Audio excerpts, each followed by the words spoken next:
জেস্ট 2026-এর অর্থাৎ joint entrance screening টেস্টের application process start হয়ে গেছে।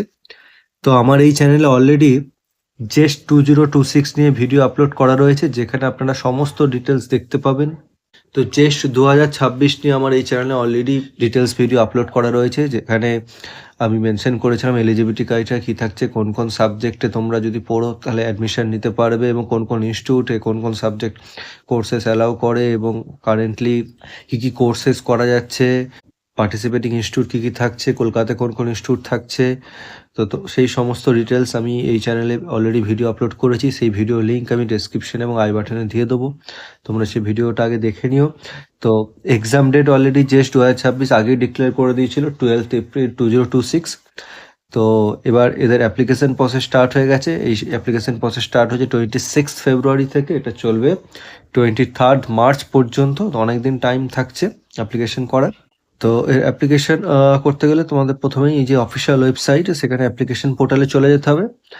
আমি এখানে ক্লিক করছি। তো এই অ্যাপ্লিকেশন যে পেজটা, যেটা সেই পেজটা চলে আসবে। এখানে কিন্তু তোমাদের প্রথমে রেজিস্টার করতে হবে, ঠিক আছে? তো টু রেজিস্টার ক্লিক হেয়ার, এখানে ক্লিক করতে হবে। তো রেজিস্টারে ক্লিক করলে এরকম একটা পেজ ওপেন হবে।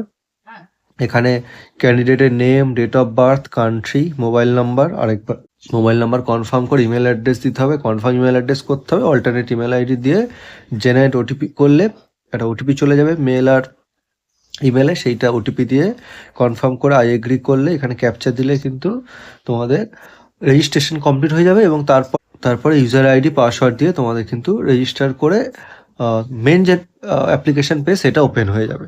তো এর অ্যাপ্লিকেশন প্রসেস যেটা বললাম যে 23 মার্চ পর্যন্ত চলবে, আর এক্সাম হচ্ছে 12 এপ্রিল। তো হল টিকিট রিলিজ করবে তার ঠিক 1 উইক আগে, অর্থাৎ 6 এপ্রিল 2026-এ হল টিকিট রিলিজ করবে, এবং রেজাল্ট টেন্টেটিভলি ডিক্লেয়ার করা হবে 38 এপ্রিলে। এবং অ্যাপ্লিকেশন ফি থাকছে জেনারেল ক্যান্ডিডেটের জন্য 1200 টাকা, আর SC ST PWDর জন্য 600 টাকা থাকছে অ্যাপ্লিকেশন ফিস। তো এই জেস্টে কোন কোন সাবজেক্ট অ্যালাউ এবং কিভাবে তোমরা প্রিপারেশন নেবে এবং তার সিলেবাস কি, সমস্ত ডিটেলস আমার এই চ্যানেলে অলরেডি ভিডিও আপলোড করে, তোমরা সেই ভিডিওটা দেখে নিও।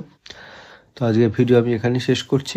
ভিডিওটি ইনফরমেটিভ মনে হলে একটি লাইক করে দেবে, এবং পারলে চ্যানেলটি সাবস্ক্রাইব করে দিও। তাহলে যখনই কোনো কম্পিটিটিভ এক্সামের নোটিফিকেশন বেরোবে, তার আপডেট আমি এই চ্যানেলে দিয়ে দেবো। ধন্যবাদ ভিডিওটি দেখার জন্য।